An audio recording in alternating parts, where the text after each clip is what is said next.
Well, hi, friends. We are coming to the end of our walk through the Gospel of John as a whole church, which feels really crazy.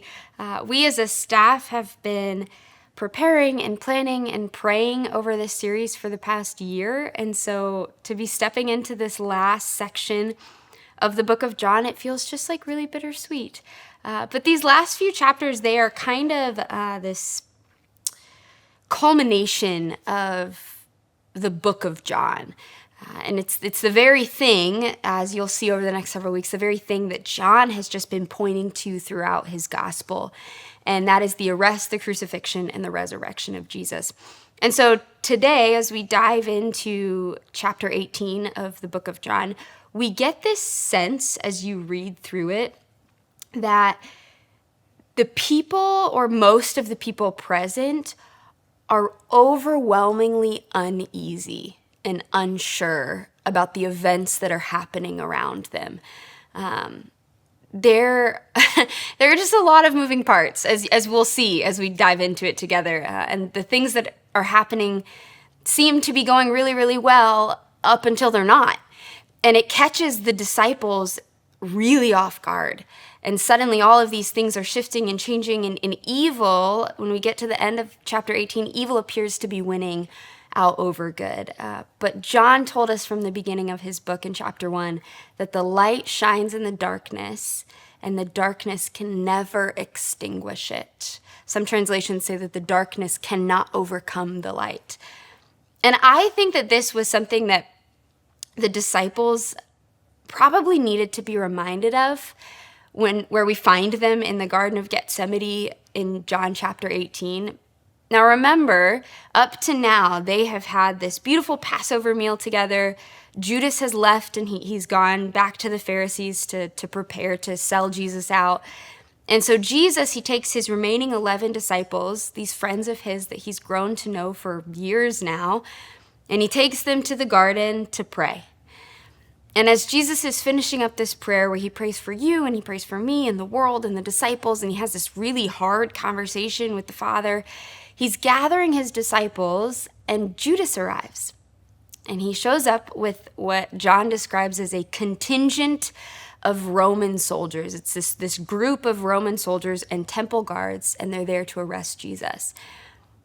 Now Jesus walks into this confrontation so confident and so calm. John records in verse 4 of John 18, Jesus, because he knew everything that was going to happen to him, came and asked them a question. So other translations will read that he fully realized all that was going to take place. And so he just steps forward. He's in complete control, at total peace with what's happening. Peter, on the other hand, if you keep reading the subsequent verses, Peter gets so freaked out that these men are going to take away his best friend. And that he reacts to the situation by pulling out this sword and cutting off somebody's ear, which feels like an over-exaggeration of a way to react to the situation. But as we move further into chapter 18, we see Jesus once again standing firm and confident in the God that he's serving. Because after he's arrested, he's taken to the house of the high priest. And he's about to be put on trial. And he throughout all of it, through the arrest, through the transition into this high priest's house, he's just so calm. And he just goes with it. He never fights back. He never denies the truth of who he is. He just submits to what's happening.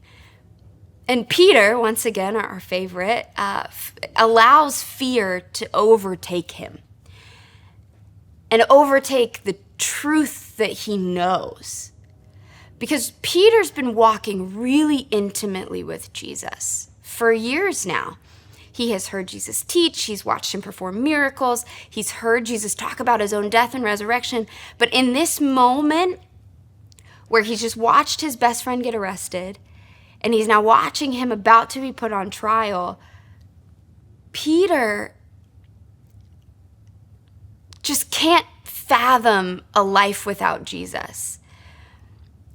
And so suddenly everything that he was ever told about Jesus and the plan suddenly goes away.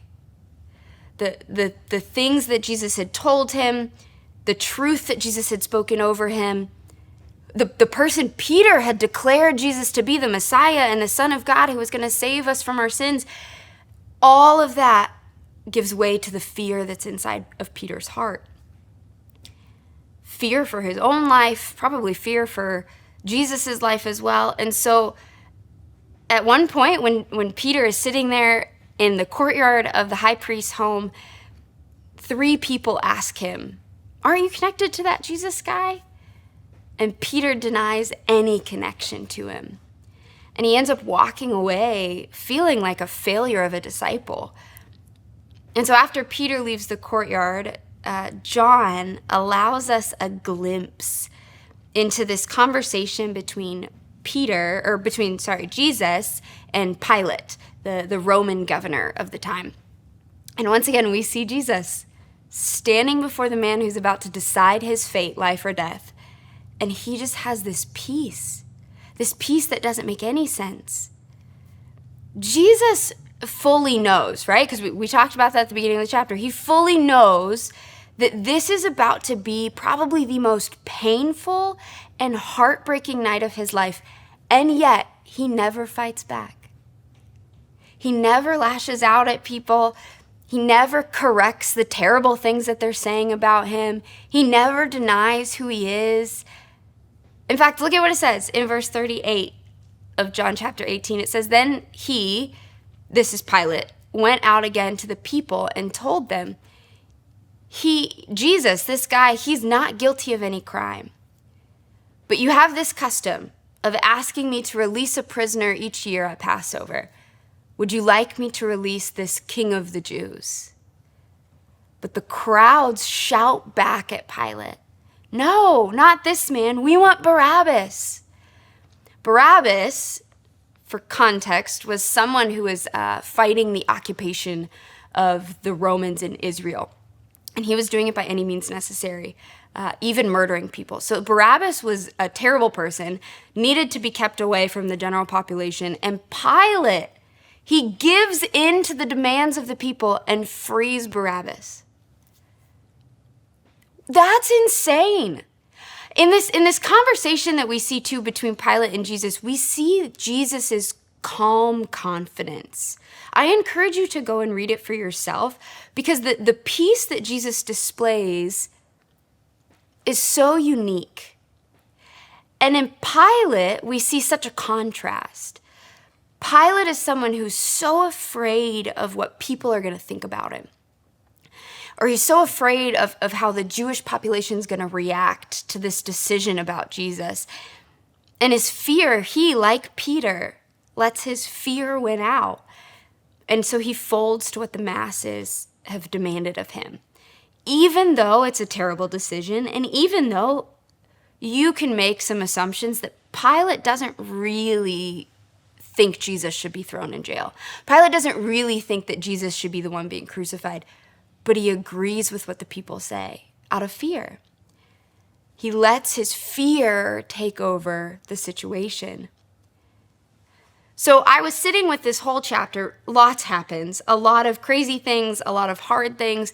And as I was sitting trying to figure out how to talk through John 18, the thing I kept being reminded of, Kenzie, what is this teaching us about God? What is this teaching us about who God is, about his character? And I think sometimes it can be really easily missed, because I have read this chapter probably 100 times in my life, and I have missed it every single time. In all of the craziness of what's happening, I never paid any attention to Jesus's response throughout the whole chapter. And I think his response tells us everything that we need to know. That in the midst of hardship, in the midst of craziness and fear and pain and confusion, Jesus remains calm. Because Jesus knows God's in control.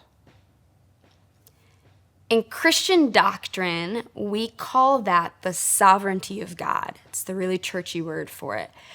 This is what it means, right? In the goings-on of life, the mundane, the hard, the good, right, whatever, God's at work. Always at work. Even when we don't see it, even when it doesn't make sense, even when we don't believe it, God's always at work. Jesus not only knew this, he believed it. Believed it with everything within him. And that belief and that trust in God dictated how he lived his life, even in John chapter 18. Even on the night that he was arrested, even on the night when one of his best friends denied knowing him or one of his best friends betrayed him, even on the night that he was sentenced to die for something he didn't really do. So imagine if we walked through the world with the same belief and trust in the sovereignty of God that Jesus did. How would your life look different if you lived out that truth from John 18? How would you react to situations differently? How would you love people differently? That's what I want you guys to walk away with today. If we were to live out this Jesus-sized faith in who God is, how would our lives be different? I wish you all the luck in figuring out what that looks like for you guys. But thanks for hanging out and chatting for a couple minutes.